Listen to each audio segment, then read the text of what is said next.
Okay, good morning all and welcome to Trade Investment Queensland's Global Insight Series webinar, Go-to-Market Strategies that Scale in the US. Let me begin by acknowledging the Jagera and Turrbal people as the traditional custodians of the lands on which we meet today, and I pay my respects to elders past, present and emerging, including First Nations people who are in the meeting today. My name is Scott Russell and I'm the Insights Manager here at TIQ, and I'm pleased to be facilitating today's session, the first in our Global Insight Series, in which we aim to provide you with actionable insights for your business. Today, our focus is the United States, Queensland's 10th largest export market, worth $3.2 billion during FY24, and also one of its most diversified, offering significant opportunities for Queensland companies looking to scale up. But of course, as much as the US offers abundant opportunities for Queensland businesses, it also brings competition and challenges that require careful and considered navigation, which is where TIQ can help you. Today, you will learn about and gain insights into the nature of the US market and key insights, factors for success in the US market, and support that you can access from TIQ to help you enter and scale up. Today, you will hear from Viki Forrest, the Senior Trade and Investment Commissioner for the Americas with TIQ, in conversation with Chris Saad, Product and Startup Builder and former Head of Product at the Uber Developer Platform. I'll hand over to Viki in a moment, but firstly, I just wanted to let you know that today's session will be recorded, and secondly, that we will have a Q&A at the end. If you do have questions throughout the session, please drop them into the Q&A function, and we'll facilitate a conversation at the end. Those that we don't get to, we will follow up with you after the session. With that, I'll hand over to Viki to take it from there. Thank you and good morning.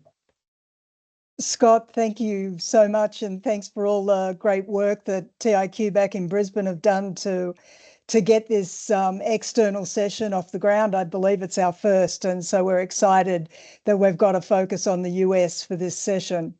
I'm going the format of today's session is very much a fireside chat. Chris Saad is a person that I've had the privilege to know for, I think, over 20 years, Chris.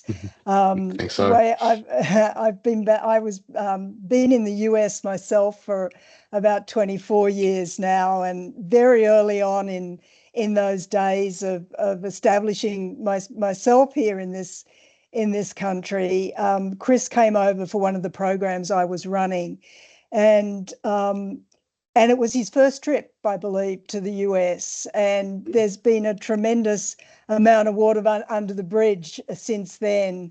But Chris spent a number of years in Silicon Valley from that time, from early in the 2000s, a number of years in Silicon Valley, and we spent quite a bit of time together.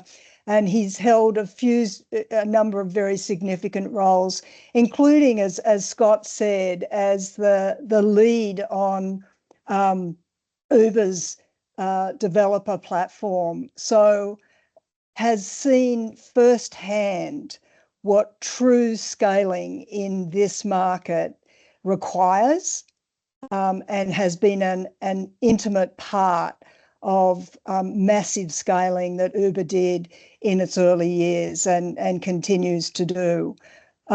Chris, I think it might be good if you fill in a bit of, you returned to Brisbane, and we weren't as close during those years. Might be worth you talking a little bit about your return to Brisbane. And now, of course, you're back here in San Francisco with us, and just a little bit of your background to flush that out before we get into the fireside chat. Sure. Thanks, Viki, and thanks for hosting me, everybody. So yeah, I've been building products and startups and go-to-market strategies and ecosystems of one kind or another for almost 30 years, actually 28 years or something now. I used to say 2.5 decades, but the years have crept up on me.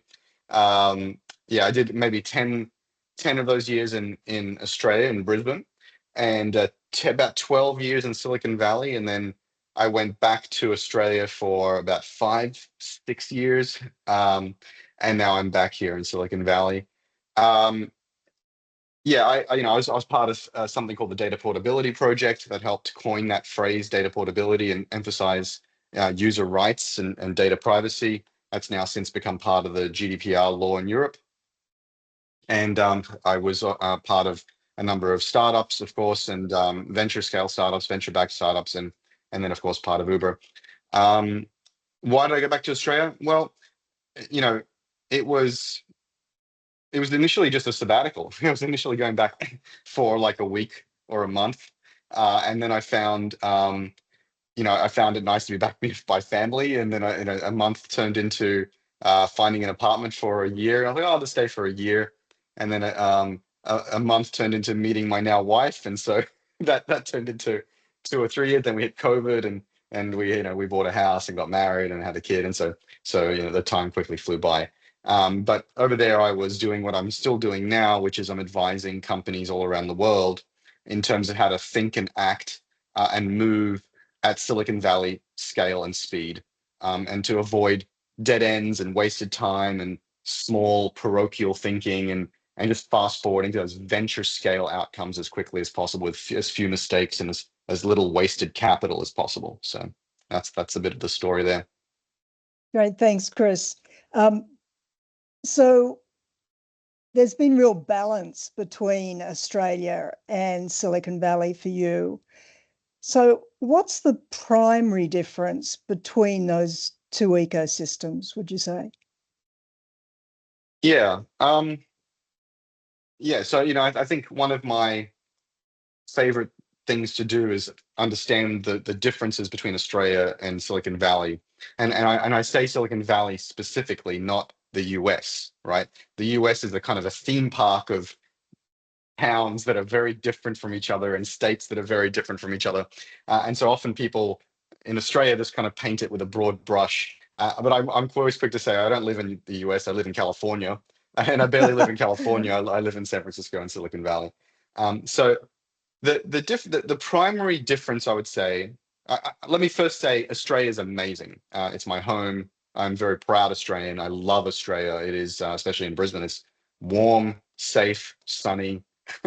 There aren't that many real problems in Australia. Everything is the government, the non-profit, the NGOs, the corporations, the people. They all generally cooperate. And sometimes it feels like we sort of make problems up to keep ourselves entertained. So I just want to start there. I'm proudly Australian and love Australia. But in terms of business and venture scale outcomes, it's clear that Silicon Valley is uniquely positioned to do that, right? If you look at your home screen on your iPhone, which by the way comes from California, it comes from China by way of California. Chances are most of the apps on your home screen of any note that is in some local origin, account management app are from Silicon Valley. And there's a reason for that. There's an abundance of capital, there's an abundance of experienced operators, there's an abundance of risk tolerance, there's an abundance of ambition, an abundance of speed, an abundance of networks and companies willing to bet on startups and so on. And there's abundance of problems actually too, because the government and so on doesn't solve all the problems. And so there's just a lot of rich, fertile ground in which to create globally scalable companies that disrupt the status quo. And so I would say that the main difference is characterized by that one word, abundance versus scarcity. And again, I want to stress not scarcity of great lifestyle or great people or great intention in Australia, but a scarcity of risk-tolerant capital, deep pockets, experienced Silicon Valley style operators, and so on and so forth. So I think it's a story of abundance versus scarcity on that level. So in that you talked about the talent of people. We do. I'm one of the things when I make comparisons between the US and Silicon Valley and Australia, I do say that the education system in Australia is world class and the caliber of individual is world class. But when we're talking about the difference between abundance and scarcity, what does that mean in terms of talent? Yeah. And how does that apply? Yeah, I thank you for helping me clarify that. When I talk about talent, I don't mean a lack of education, a lack of ambition, a lack of good character, a lack of hustle, a lack of talent, talent in terms of creative talent, engineering talent, business talent. What I'm talking about is a scarcity of Silicon Valley style operational experience talent. So there is this kind of school of Google and Amazon and Facebook and Uber that operate in a certain way at a certain scale with a certain speed. And it's very different in my experience to the scale and scope and style of how Australian companies tend to operate. Australian operators, despite all of their talent, tend to come from services businesses, regional offices, traditional supply and demand businesses, agencies. These are all very, very different kinds of businesses to the Silicon Valley style, software powered, network effect, um, you know, leveraging, disruption first, growth at all cost first type businesses that are out here in Silicon Valley. So when I talk about a scarcity of talent, I mean a talent that's been experienced in those areas. And by what you just said, talent required to scale, Yes. at massive in massive degrees. Yes, Um, scale and also to disrupt.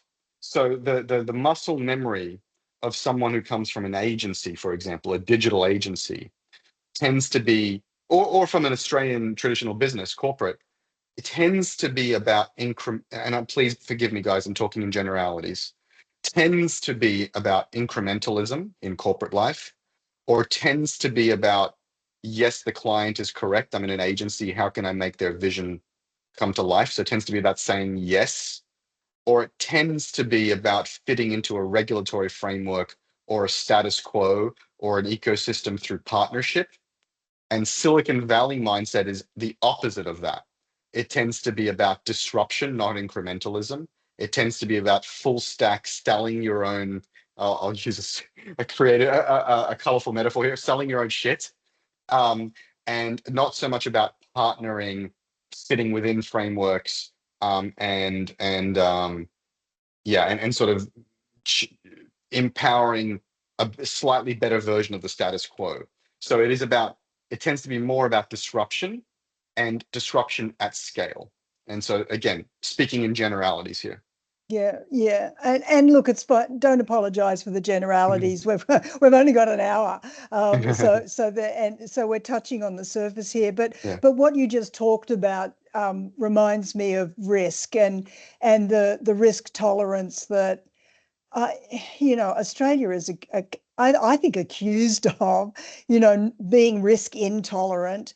But talk about the risk profiles and the differences there. I think yeah, that's an important one for us to understand. yeah. Well, I mean, the capital tends to be more risk averse, right? Even the VCs, many of them, they have money from pension funds, and the pension funds have certain criteria that ties these venture partners in knots. There has to be revenue, and they have to be de-risked businesses and so on. I mean, that's not a venture scale company. A venture scale startup is not a business. It is a startup. A startup is a learning machine intended to rapidly iterate, experiment, fail, and pivot on its way to building a business.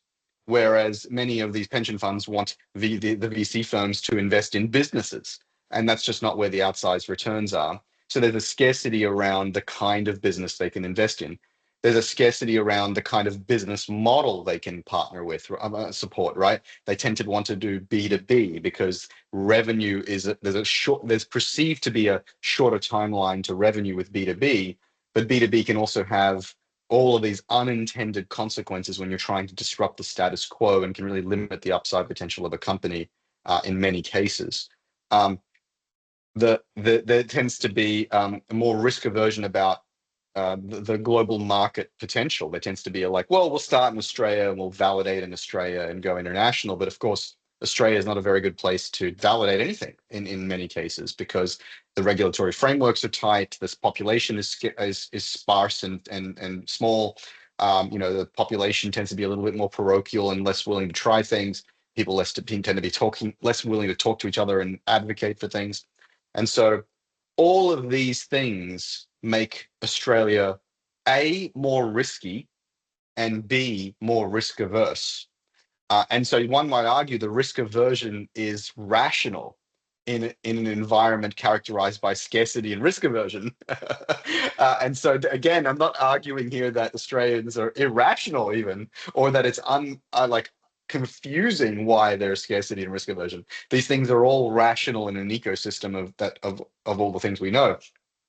But I guess where I would be coming from, and where I'd be advocating for the people in this fireside chat, is to lift your gaze to the US, to Europe, and ask yourself, well, what if we hired people with more Silicon Valley style experience? What if we raised money from Silicon Valley style investors and thinkers? What if we aimed for larger markets, deeper pockets, more disruption, less incrementalism? What if we, as the leaders in the business, were bolder about our ambitions and our risk tolerance, and went and found people and capital to meet us at that higher level of boldness? And so often I'm helping founders reconnect with their boldness, because they tend to start with some boldness, and then it all gets sanded down by investors and by whatever. So I'm often finding myself helping founders reconnect with their boldness, and then target it overseas, so that they can become the next great Australian success story and recycle that success back through the ecosystem back home. That what you just talked about, Chris, is something that I call market DNA. It's what you're doing in Australia is correct, but it's not going to work for you in this market. And you just very eloquently described why. I have a metaphor about this. Sorry to interrupt you, Viki. It's I often liken it to, let's say you are trying to breathe, and you're doing all the right things. You're inflating your lungs, you're trying to suck in air through your nostrils, and you're still suffocating. And you're like, why am I suffocating? I'm doing all the right things. And it's because the air you're breathing doesn't have enough oxygen particles in it. In this case, enough market density and size and dollars and what have you. And so you're doing all the right things, with all the right boldness and all the right ideas, and you're encountering a lack of oxygen particles in the air. It's like maybe you're up at Mount Everest or something, and so what I'm often advising founders is just move. Like you're actually, there are some things you're doing wrong, and sometimes that's because you've been pointed in the wrong direction by wrong advice in the market. But also partly you go to an oxygen rich environment, and you can just breathe easy. Just put the hospital breathing mask on, and you can breathe easy, and you don't have to work so hard. Yeah, that's a great metaphor. Part of what you talked about early on was speed. And that, again, that's something that I found hard to, in fact, I didn't recognize it in the beginning, which was a real problem for me. What kind of heads up, and how can you describe what you mean by the speed of the market here versus the speed of the market in Australia? Yeah, so let me tell you a little bit of a journey I went through around speed. When I was in Australia, I was relatively young, right? I was working in software and startups and stuff from, let's say, age 16, 15. I was writing software at age 13, but like trying to distribute it properly, 15, 16, 17, trying to distribute it really commercially, 17, 18, 19. And I thought I was pretty shit hot. I thought, I'm like, none of my peers are doing this. All my teachers and whatever, like, oh, Chris, you're so clever. That's so fun. And I thought I'm pretty good at this. I'm outpacing my peers. But then I came to Silicon Valley, and I was like, boy, wow, do I know nothing? It's like, I was going probably 60 kilometers an hour, and everybody over here was talking and acting 100 kilometers an hour. Where I was desperate for connections in Australia, people would open up their phone and send a text and go, "Hey, you should meet Chris. He's awesome." Blah blah blah, and be like, "Hey, I just introduced you to my mate, whatever, because he's going to help you with that." People would, instead of saying, "Let's meet up over a beer," in a couple of weeks, it'd be like, "Let's meet tomorrow after this conference for a coffee first thing in the morning," right? Instead of like, "Let's do that deal sometime." Let's sit down here in the lobby of this conference and hammer out the deal terms. And so it's like, it's not putting off to tomorrow what you can do today, and just not tolerating any unnecessary delay. And then I joined, and then after a few years in Silicon Valley, I thought I was pretty shit hot. We all get a little bit of an ego here and there, for if we're honest. Oh yeah, I've been over here. I'm going faster than most. And then I joined Uber, and then I was like, oh shit! It's like everybody is executing way better and way faster than me. And then the imposter syndrome really kicks in, and you realize Uber is not just doing 100 kilometers an hour; they're doing 140 kilometers an hour, right? And so I'm often fond of saying Uber really recalibrated my brain on what great execution at scale and at speed looks like. And so, yeah, and as you say, Viki, I'm embarrassed to say it took me quite a while to figure that out after being here. And try, much less trying to explain it to people who aren't here. It's like trying to, describe color to somebody who's never seen it. I mean, it's just not possible. And so I would recommend you to do the Chris Saad, Viki Forrest, the tour of duty. And Viki, you're right. I met you in the first week, completely coincidentally, the first week of my 1 month Silicon Valley tour. And there are these tours that can bring you over here for 4 days, 5 days, 7 days. I'm like, screw that. Come here for a month. Get a hotel room at the Mosser Hotel. It's nice and cheap and clean, nice and central, and stay for a month and 2 months, and go to some events and ask people for what you want and what you need, and they'll help you. And only then can you really understand in your gut what we're talking about here in a sort of academic setting. Yes, I completely agree, Chris. I spent a long time working with a lot of Australian companies, and the delta between, not all of them were successful, but the delta between those who actually made the move and experienced it and lived it and breathed it, versus the delta between those and those who tried to do it from Australia, who tried to change them, it was massive. The difference was massive, and I put that down to what I call framing. It's correct to frame things correctly in Australia when you're in Australia. It's like you said, otherwise you feel like you can't breathe. Yes. So there is. I'm a big supporter of needing to be here to decide if this is right for you, for sure. Yeah. Yeah, let me give you another metaphor. So we talked about the oxygen particles in terms of density and market sizing. Now let's talk about speed. Speed is relative, actually, right? And so in Australia, there's this famous, I'm going to maybe upset some more of my fellow countrymen and women, but in Australia, there's this famous campaign, or at least it was in Queensland, every K over is a killer, right? Relating to speed of your car. Actually, I think it's been proven in studies that actually the problem is not speed, the problem is relative speed. Okay. And so if you're all going 120 kilometers an hour, it's actually safe, just as safe as if you're all going 40 kilometers an hour, because it's about the rapid deceleration. And so in Australia, I'm very fond of this idea that these things are fractal.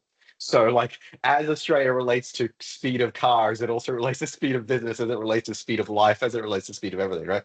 And so, if I went to Europe and I was driving on the fast lane, and in Italy, I think, and the speed limit was something like 130 kilometers an hour. Not the autobahn, just a highway in Europe. And I was doing 180 because everybody else around me was doing 180, and so I was just trying to keep up. And then I noticed the last minute there's a cop behind me. Oh, by the way, people would come up behind me and like flash their lights basically telling me to get out of the fast lane. Like, what the hell are you doing?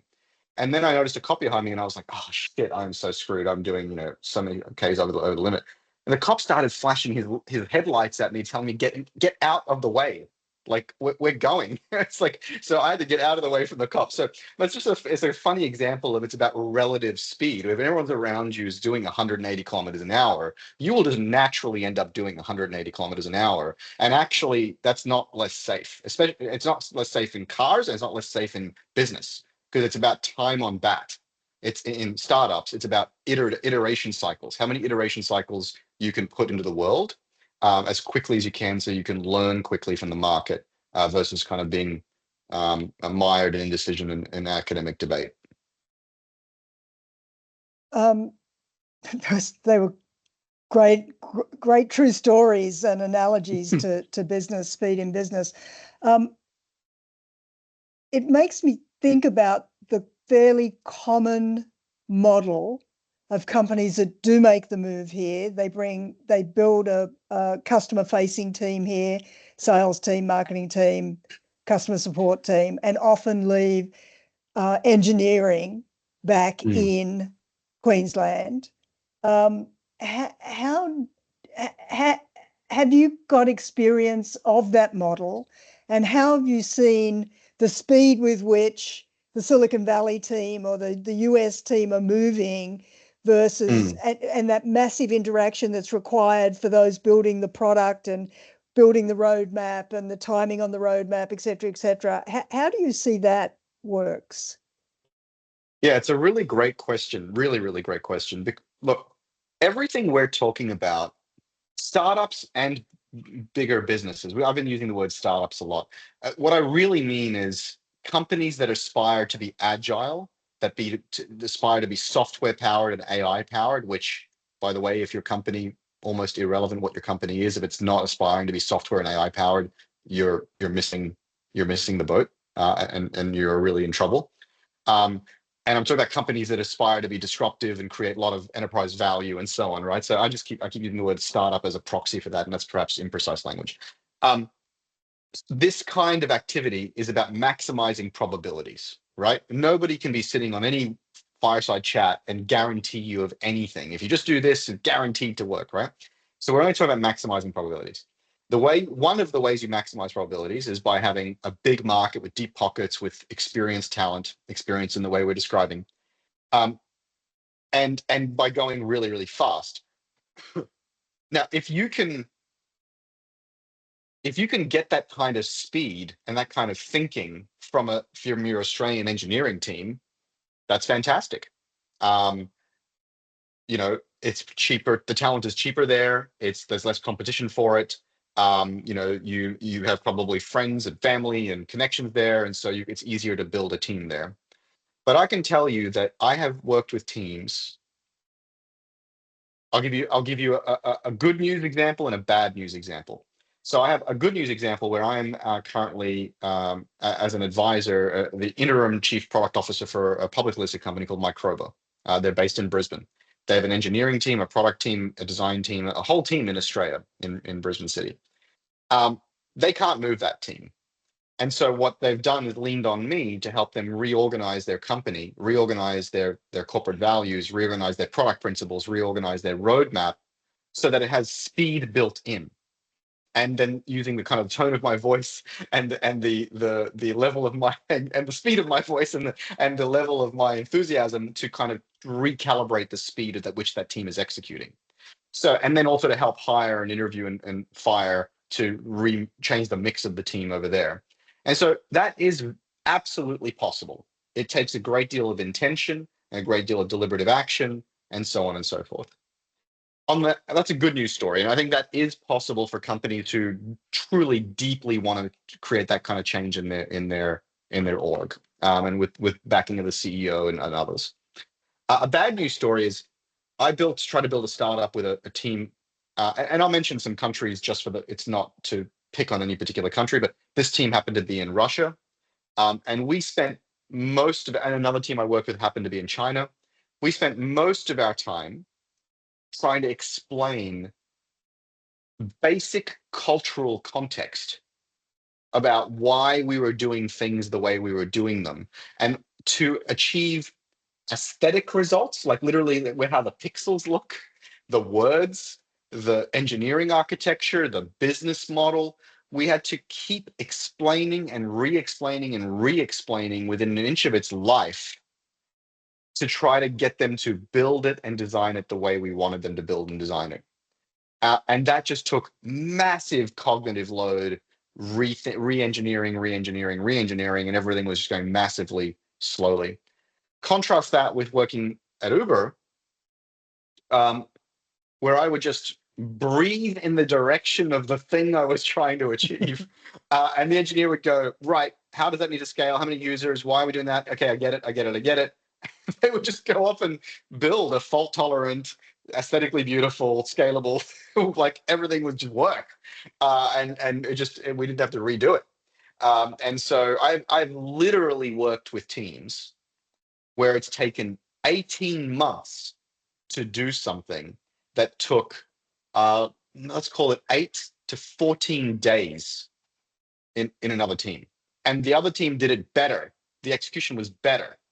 And so, yeah, look, cultural context, the quality of your team. Let me kind of finish by saying AAA players, players who are talented, ethical, leaned in, have a lot of hustle, and who have this kind of Silicon Valley style experience and speed, they're not just a little better, they're geometrically better, right? They're 100x better. And then this is another example, Viki, where it's hard to explain. Like how is that possible? They're still working the same 8 hours a day or whatever. Chances are they work less hours, but they're fast forwarding to the right answer more quickly. And so yeah, this is a very long answer to your question. Let me summarize by saying you can have a team in Australia, an engineering team and what have you there, if you hire well, motivate them well, goal them on the right things, have the right cultural values, have the right level of focus and so on. It just takes more intentionality and really strong leadership from some leaders who maybe lived the Silicon Valley life, so they can imbue that with the rest of the company. That's a great answer, Chris. I'm just going to pause to see. I think we're kind of around halfway through, and we wanted it to be about 50-50 Q&A and fireside chat. So whoever is managing, is it Scott managing the questions? Have we got any questions from? Yeah, we do, Viki. At this point too, I might encourage people, if they do have questions, please drop them in the Q&A. We will have time for further questions than what we already have. We might kick off with a couple that have come in to begin with. We do have a question. I might reframe this one slightly. The question that has come in is, are there states where you recommend launching in the US before scaling? I might reframe that ever so slightly and perhaps turn that into a question more about possibly some of the nuances between the different states in the US. We've obviously had a very strong Silicon Valley, California focus this morning. Perhaps Viki and Chris, you could speak more broadly about, I guess, the great patchwork of American states and some of the other differences. So I would answer this like this. Choose your target market as intentionally as you choose your next feature, your business model, your team, your co-founder, and everything else. So the mistake is to choose Australia as your target market because that's where your ass is, right? That's just, you look around like, oh, I guess I'll start here, right? That's not intentional. And I guess I'll start here because I have some friends here, or I have some relationships here, is not good enough. I'll just start here because I want to validate it here first. Not good enough. That's actually a bad idea because you're validating the wrong things. Those are not good enough reasons for your intentional choice. Good reasons are, where is the pain deepest, most deeply felt? Where are the pockets deepest, willingness to pay? Where is the market density? Where is the transaction volume?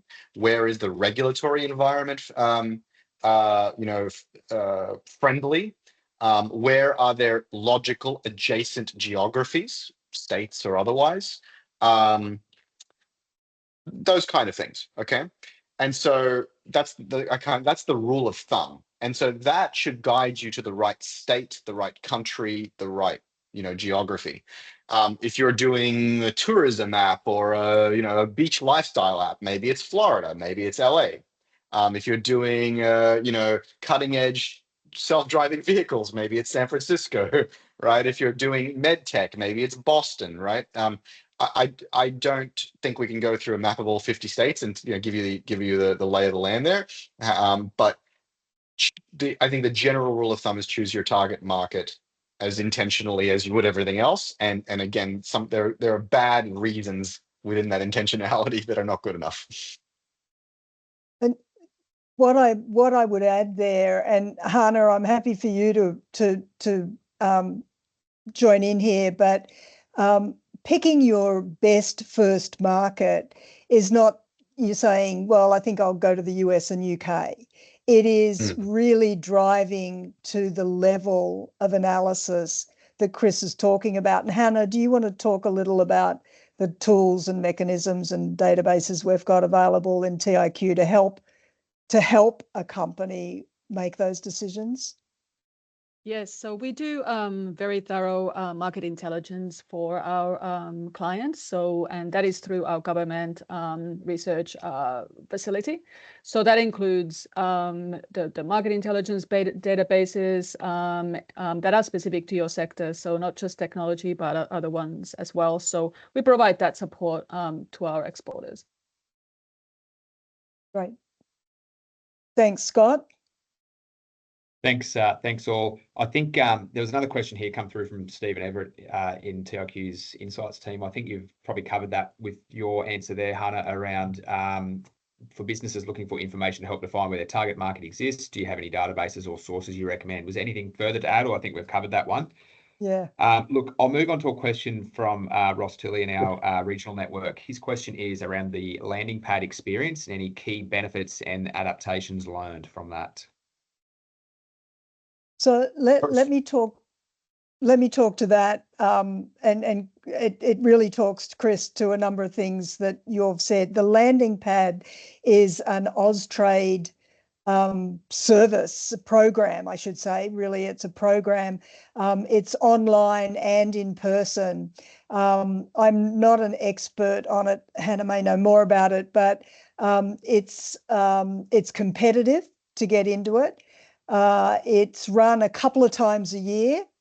It is usually not sector specific, and there are I think 5 or 6 or somewhere between 4 and 6 landing pads internationally. There's one in San Francisco, and I believe it begins with online education and then provides, and here's the name, the landing pad, a 3-month an opportunity to come to Silicon Valley, to San Francisco for 3 months, have a place to work, to do exactly what Chris was talking about, which is to experience firsthand, is this the right place for you? So from that perspective, remembering that it's competitive, it's a wonderful service that Austrade provide. Yeah, I would only add to that. Obviously the first best choice is to avail yourself of these resources from TIQ, Austrade, the landing pads, and I would add to that in the Silicon Valley spirit, don't let anyone gatekeep you, right? So you just said it was competitive. So if you don't get into that great program, come anyway, right? So ask ChatGPT about the states and which state might be best for your particular business or problem that you're solving. Fly over, get a hotel room, and there are event calendars on. I think it's called Cerebral Valley. Google that. There's event calendars on Eventbrite. Fly over and hang out and come to the events. And then muscle your way into these programs. Like when I landed, Viki and I did not collaborate or pre-coordinate. And Viki, I was a complete coincidence, an accident that I bumped into her, and she very generously gave me last-minute access to her event because that's Viki, and also that's kind of the spirit of it here. It's like, oh, you're Australian, like you're a fellow Australian, come on in. And so I just really want to encourage everybody to not let anything gatekeep you. Come over, push through boundaries and be over here. And lean on people who are over here, both in your business and as advisors as well. It's just there are people who can help. Thank you, Chris. Thank you, Viki. Moving on to the next question. We spoke a lot earlier in the session about, I guess, the speed of scaling and execution in the US. We do have a question that's come through around, I guess the question, I'll read it out, but we might reframe it slightly. So the question is, are there ways that we, I guess, in Australia, in Queensland, can increase the speed of the local market to encourage our entrepreneurs, I guess, in that regard? I guess more broadly with that question too, I noticed both you, Chris, and Viki, you both spoke about that being quite a stark, difference you noticed when you began working in the US. I guess probably a twofold question there. How do we, I guess, prepare Australian and Queensland businesses to adapt to that? And when you're in market, how can you get up to speed quickly and adapt to that pace? So let me answer this. Let me take the broader version of this question. What this question is really asking is, how can we build our own first-class ecosystem and community here, which I believe comes from a very patriotic place and a good place. But if you're a founder, I'm going to be a little bit harsh here. I think it's not a helpful mindset. You are ostensibly trying to build or operate a company. The last thing you want to spend time on is helping to change an ecosystem as well. It's like trying to fly a plane while also constructing it. Your number one priority is creating shareholder value, growth, scale, and disruption, not to also create the ecosystem around you, which can facilitate that. So on one hand, it's like a well-meaning question. On the other hand, it's sort of it's a distraction. And if I want to be even more harsh, it's kind of a bit of laziness. Like, how do I stay sitting in my own seat and change the world around me? And it's like, and it's just, that's not the way to think about it. And the last thing I'd say is, why would you, right? Queensland is a wonderful, warm, safe, slow, like just wonderful place to live. Why would you want to change his character? If you want to make a blockbuster movie, go to LA, go to Hollywood and make a blockbuster movie. If you want to build a blockbuster company, go to San Francisco and Silicon Valley. Why would you want to make, Brisbane like LA or San Francisco, right? And the final thing I'll say is, now if you're a government minister or a community builder or a passionate, you love creating and curating communities, everything I just said is wrong, right? Contribute to that ecosystem, make it valuable. If you've succeeded at us building a startup and you come back and you want to give back, go ahead, do that. I'm just wanting to put an ad out there for founders who are, or a cautionary tale for founders who are trying to build a startup while trying to shift the ecosystem around them. That's like trying to turn the Titanic. It's a waste of time. Just focus on your startup. I'll add to what Chris has said, which is, I'm a strong advocate that the way we operate in Australia is appropriate to Australia. And it is not, it's actually and I said this before, it's the market DNA. There's 25 or more million people in Australia. By virtue of that fact, there's going to be a speed, an ecosystem, a level of entrepreneurial risk-taking, a level of capital that is appropriate to the size of the market. I just believe that's right. I believe that's correct. There's 330 odd million people in the US. And everything that happens here is related, not because, but related to that, the DNA of a market of that size, which, by the way, means we've got huge problems that you don't have in Australia as well, but there's huge opportunity that you don't have in a small market. Yeah, that's so well said, Viki. So well said. Opportunities at first appear like problems. And the US has an awful lot of problems, and so lots of opportunities here. And yeah, you're right. Some of you said it so beautifully. So yeah, that's I'm not, again, just make sure I'm not misunderstood. I'm not saying Australia can't change, shouldn't change, wouldn't change. It's probably roughly right. And if you are involved in community building and contribution, that's honorable work, and you should continue to move the needle there. But if you're a founder and operator listening to this, I would encourage you to just go to the places where it's easier to breathe. Thanks, Chris. Thanks, Viki. Next question that's just come in. Can you share any strategies to identify, recruit, and retain your first strategic hires in the US market? So my advice on that would be the same advice for recruiting and hiring anywhere for any role. First, you need to get very, very clear on what you're trying to hire for, of course. And that sounds obvious, but it's not always obvious. I'll give you an example. Some people think they need better engineers or a CTO. And often what they actually need is a product leader and a product manager and a product designer, because they're like trying to build a house and they've just got an engineer is a bricklayer, right? They're a doer and they're laying brick, but they're not building rooms. They're not building a beautiful architectural story. And so often people are looking for the wrong kind of talent. So the first thing is get very, very clear on the kind of talent you need, understanding how these Silicon Valley style orgs work and the job titles and the areas of responsibility in those orgs. The next thing I'd say is create a short list of companies you admire who do what you do, or a version of what you do, or a version of what you do in another industry really, really well. And then you want to look them up on LinkedIn and find the people who have the job title for the thing you need and message them on LinkedIn. It's like a sniper, right? Like you message them, you don't put out a big like job application. None of the Silicon Valley elite is going to go apply for your job. They're not going to. And no recruiter is going to go, not no recruiter, but very few recruiters know how to go do that. So go find the top people in those top companies, and you need to pitch them the way you would pitch an investor, like really leaned in and go, hey, I'm working on this thing. It's a multi-billion-dollar opportunity. I have this kind of traction, this kind of credibility, this kind of whatever. I would love to jump on a 15-minute call with you and tell you what we're doing.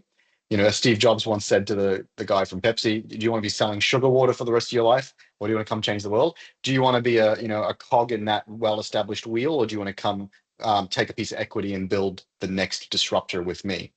And then the final thing I'll say is it's very hard to hire AAA talent without AAA talent on your team who can imbue your company with the right vision, vocabulary, ambition, style, traction, and whatever, and to help interview for that type of talent and attract that type of talent. AAA players want to work with other AAA players. And so that can be a little bit of a catch-22. The only way I know to solve that, I mean, you can sort of work your way up and try to, trade a matchstick for a box of matches and a box of matches for whatever, like work your way up. But the other way, of course, to put a plug in for what I do is you hire a fractional executive, an advisor on a retainer basis. They tend to be a little bit more willing to consider, companies that are a little further afield, and they help whip you into shape and help you find, interview, and land great talent. And so that's another option as well.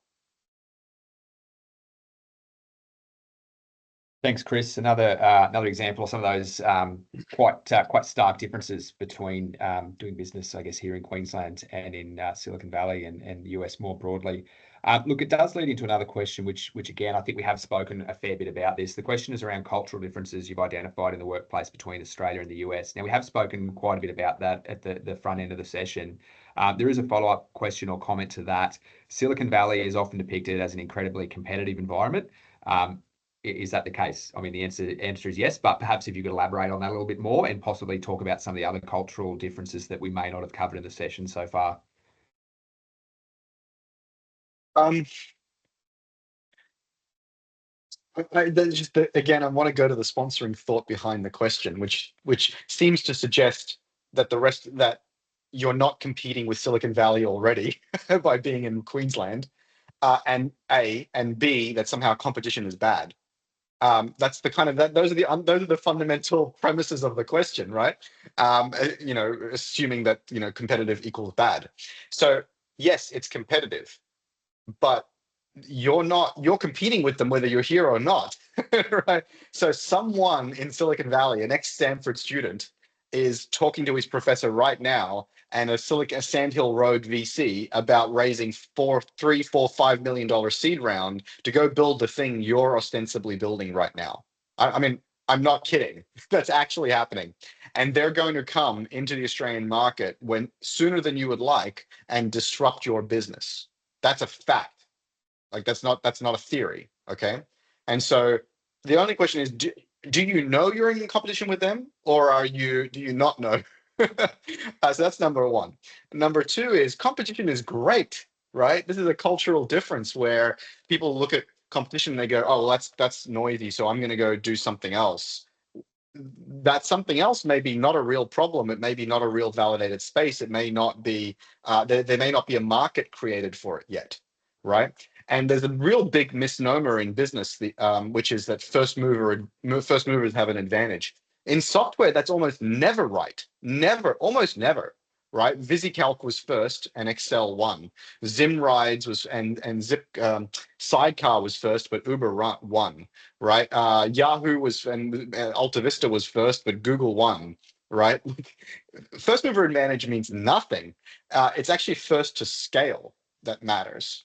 And when you have a big incumbent or a well-funded startup in front of you taking all the slings and arrows, that's great for you because you can draft behind their market making, draft behind their SEO, draft behind their messaging and market education. So I'm really dissecting the hell out of that question, right? You're in the competition anyway, and competition is great. So just be careful about those preconceived ideas. That's a great answer to that question, Chris. And I like how you've got an extra layer deep there. It actually leads me onto another thing, possibly a question more for you, Viki. I think it's quite interesting. You know, we've called this session "Go-to-Market Strategies That Scale in the US." A very big focus on scaling rather than the entering, or like you said, Chris, they're talking about first mover advantage and the like, not necessarily being an advantage. Viki, could I ask you to draw out a little bit more from I guess your perspective, TIQ's perspective? Why we talk about scaling and what you mean by that, and I guess some of the depth behind that.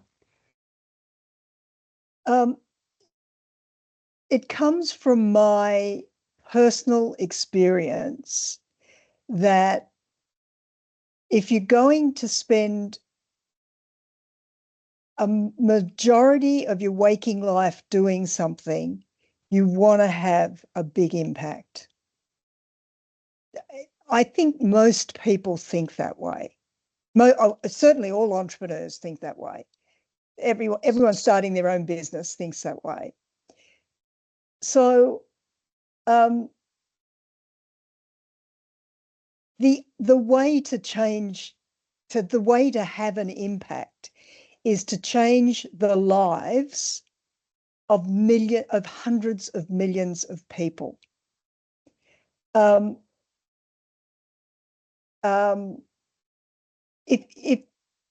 If you're not doing that, you're not materially changing anything. And I think, and I think that's all right if you don't, if that's not what you're after. What we're talking about today is making a material difference to the lives of hundreds of millions of people. And that, in essence, is what changes the world. It can change the world for ill. It usually changes the world for good. Yeah, I think you nailed it, Viki. I think it's not. I don't think everybody or even most people think like that in Australia, right? I think there's a lot of people who are very comfortable building a lifestyle business and enjoying, quote unquote, passive income. I'm always reminded of a story my mother used to tell me. She used to be a Yellow Pages sales agent, dialing for Yellow Pages ads. And she would always tell me about these business people who would answer the phone and go, "No, thank you. We have enough business, thanks." And she would always she was a business person. She ran video stores and stuff before this job. And my parents were always very entrepreneurial. And she'd always come home bewildered by the number of people who said to her, no, thanks, we have enough business. She's like, how on earth can you have enough business? It's like hire more people, franchise, grow, build the business, right? What the hell is the point? And I remember her saying that to me long before I was ever aware of Silicon Valley. My wonderful mother had understood leverage like nobody else. And so, I think of it, Viki, as if you're going to put 1 unit of energy in, you can get 2 units out, or you can get 10 or 20 units out, right? And in Australia, with 20 million people spread over a space the size of the continental US, you're more likely to get 2 units out, if you're lucky, 1.5. Or if you're going, global and just aiming for impact, you might get 10 or 20 or 50 units out. It's still the same 8 hours a day. It still feels like the same emotional turmoil and toil because it's the human, we're very good at adapting. And so do you want 2 units out, or do you want 10 or 200 units out? Do you want to create a good enough wealth to buy a Lamborghini, or do you want to create generational wealth? Do you want to create money, or do you want to create change? And those are just questions you have to ask yourself. And some people are going to answer no. No, I know I don't want that. And so that's okay. And then one last point. Okay, Chris, sorry. Just one very last quick point. Please. What does it mean? What does growth and scale mean for my money, from Silicon Valley perspective? Depending on the business and depending on the market, depending on the time of the cycle, ideally you're talking about 20% month-over-month growth. That's what you're talking about, right? Like rapid, geometric, exponential growth. And as you said, Viki, ultimately millions and hundreds of millions of people whose behavior and lives have changed.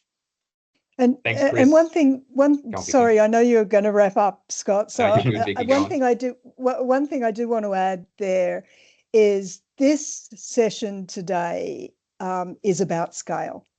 It's about helping people understand the opportunity and the risk and the work and related to scale in the US. You wanted from a TIQ perspective, I just want to be clear, this is not related to scale, but I want to be clear that TIQ services hundreds of companies, Queensland companies in this North American market. Some of them are building highly scaled companies, some of them are not. It's not an exclusivity issue for TIQ at all. This session is about those entrepreneurs who want to build companies that are going to make a difference in the world. Thanks, Viki. And I think some excellent summaries there in that last answer from both yourself, Viki, and also Chris. Look, we are about to run out of time. I will very quickly ask one final question in our last minute for you to answer, Viki, and then also if you and Chris can wrap it up. The final thing from me is all attendees, you will receive a follow-up email with further information on how to contact TIQ and continue this conversation. The last question before I hand over to you, Viki, to answer and have any closing remarks. There is a question around, does TIQ conduct roadshows or events in the US as a bridge between Queensland business owners? I'll hand that over to you to answer that one and deliver any final remarks. But from myself and the Insights team, thank you both, Chris, Viki, and Hannah, for your time today. Thanks very much, Scott. Hannah, we don't run road shows, but do you want to talk a little about the support we provide to delegations and so forth? Yes, of course. So we primarily join forces with industry partners. So, for example, on the health side, we work closely with MTP Connect and Health on specific kind of trade missions to the US that coincide also with specific conferences here. We also work with, for example, the Brisbane Economic Development Agency. We work with Austrade in terms of kind of the Team Australia trade missions, Tribal Climate Salad on climate tech. So that's the way that we do that. However, it just all of manager who will be Queensland based, and everyone is always in those specific sectors invited to apply for those trade missions. Great, thank you, Hannah. The final thing that I want to do, Chris, is thank you very much. This is I don't know about anyone else on the call, but I've thoroughly enjoyed it. It's been great to have a good solid hour and with you and to hear from your experience, which is so valuable, and for you to spend the time to share that with the companies in Queensland means a great deal to TIQ. So thank you so much for that. No worries, my absolute pleasure. And thank you for inviting me. And thank you for your friendship all these years, Viki. I'm absolutely happy to help. Great. Thank you. Thanks, Scott. Thank you all. Thank Thank you, you, Hannah. everyone. Thanks, Bye-bye. everyone. Thank you all. And good morning and good evening. Cheers. Thank you. Bye.